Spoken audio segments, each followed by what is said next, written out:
નમસ્કાર મિત્રો, આપ સૌનું સ્વાગત છે અમારી યુટ્યુબ ચેનલ પર। મિત્રો, હિન્દુ ધર્મ અને સંસ્કૃતિમાં નારિયેળનું ખૂબ મહત્વ છે।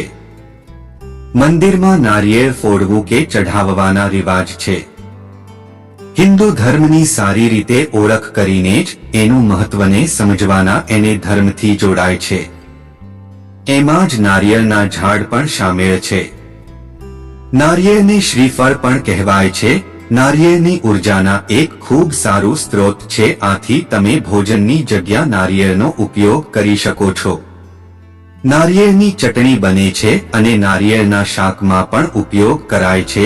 નારિયેળમાં પ્રોટીન અને મિનરલ્સ સિવાય બધા પૌષ્ટિક તત્વ સારી માત્રામાં હોય છે।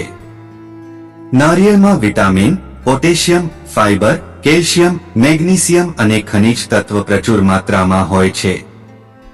નારિયેળમાં વસા અને કોલેસ્ટ્રોલ નહીં હોય છે, આથી નારિયેળ જાણાપણથી નિજાત મેળવવામાં મદદ કરે છે। મિત્રો, નારિયેળના 10 ચમત્કારિક ટોટકા વિશે આજે આપણે આ વિડીયોમાં જાણીશું।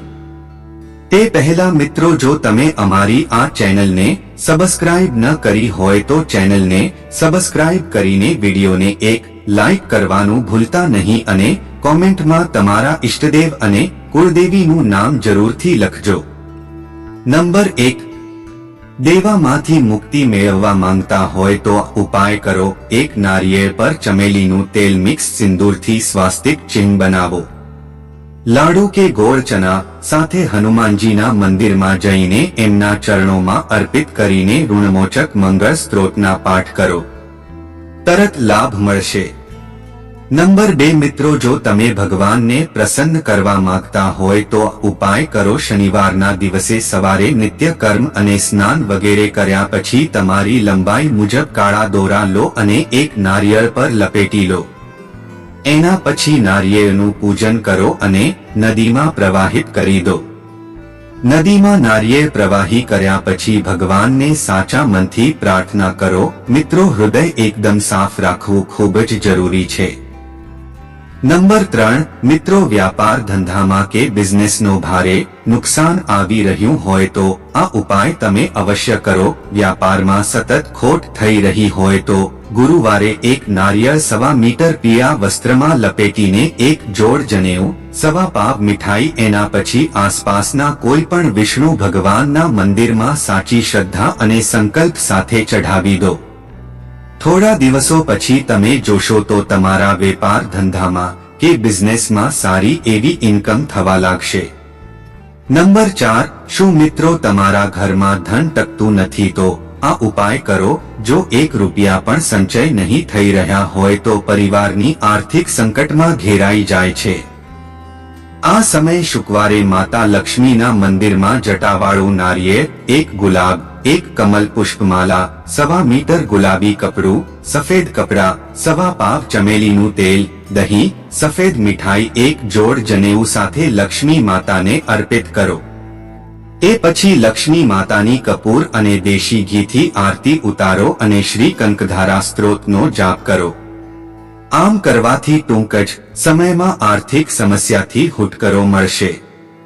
નંબર 5 મિત્રો, કાલસર્પ, શનિ, રાહુ કે કેતુ કોઈ સમસ્યા હોય તો, કોઈ ઉપરી બાધા હોય, બનતા કામ બગડી રહ્યા હોય, કોઈ અજાણ્યો ભય તમને ભયભીત કરી રહ્યા હોય કે એવું લાગી રહ્યા હોય કે કોઈને તમારા પરિવાર પર કંઈક કરી દીધું છે, તો એના નિવારણ માટે શનિવારે એક પાણીવાળું જટાવાળું નારિયેળ લઈને એને કાળા કપડામાં બાંધીને 100 ગ્રામ કાળા તલ, 100 ગ્રામ ઉડદની દાળ અને 1 ખીલી સાથે એને વહેતા જળમાં પ્રવાહિત કરવાથી ખૂબ લાભકારી હોય છે। નંબર 6 મિત્ર, શું તમે વારંવાર પ્રયાસ પછી સફળતા મળતી નથી અને તમે હિંમત હારી ગયા છો તો બસ આ ઉપાય કરી લો।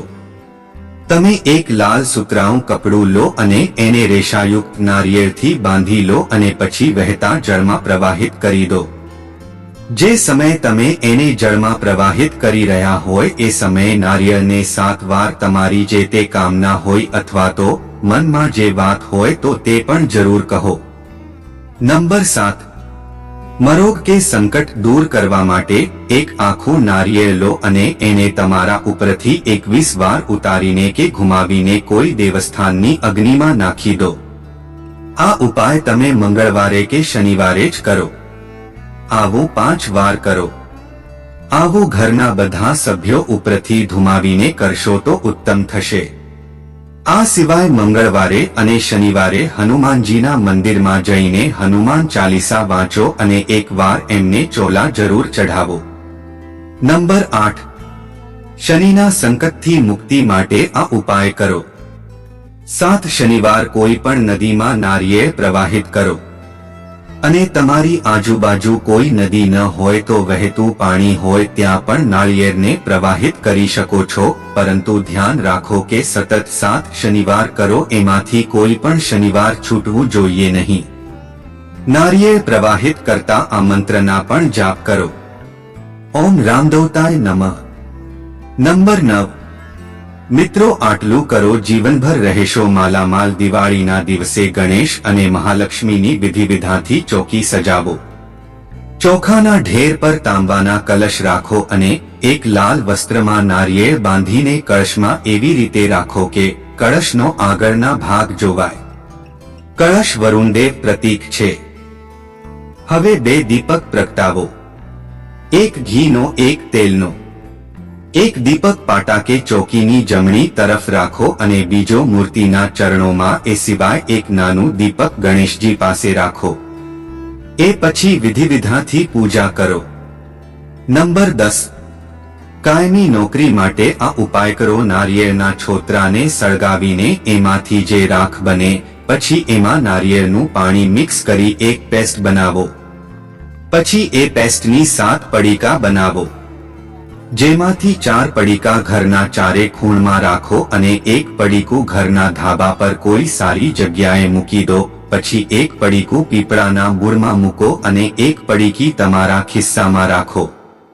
આ બધા પડીકા સાવધાની પૂર્વક રાખો કે એના પર કોઈની નજર અને પડછાયા ન પડે. જ્યારે 7 દિવસ થઈ જાય તો બધા પડીકા એક જગ્યા પર એકત્ર કરી લો. પછી એમાંથી એક પડીકાને એ સ્થાન પર રાખો જ્યાં તમે નોકરી કરતા હોય ત્યાં કે જ્યાંથી અઢળક પૈસો આવક કરવા ઈચ્છો છો. મિત્રો, ખાસ ધ્યાન રાખો કે તમે તમારી દુકાન પર મૂકો અથવા શોપ પર મૂકો, એટલે કે તમે જ્યાંથી પણ અઢળક પૈસોની આવક ઈચ્છા હોય તો એના બારણા પર કોઈ ખૂણામાં હિપાવીને રાખો. પણ આ ટોટકા કોઈ જાણકારની મોજૂદગીમાં કરશો તો ઉચિત રહેશે. મિત્રો, તમે પણ આ ટોટકા કરી શકો છો, પરંતુ સચેત રહીને કરવા એ વધારે ઉચિત રહેશે. તો મિત્રો, તમને આ વિડિયો પસંદ આવ્યો હોય તો વિડિયોને લાઈક કરી અને ચેનલને સબસ્ક્રાઇબ કરવાનું ભૂલતા નહીં. જય માતાજી.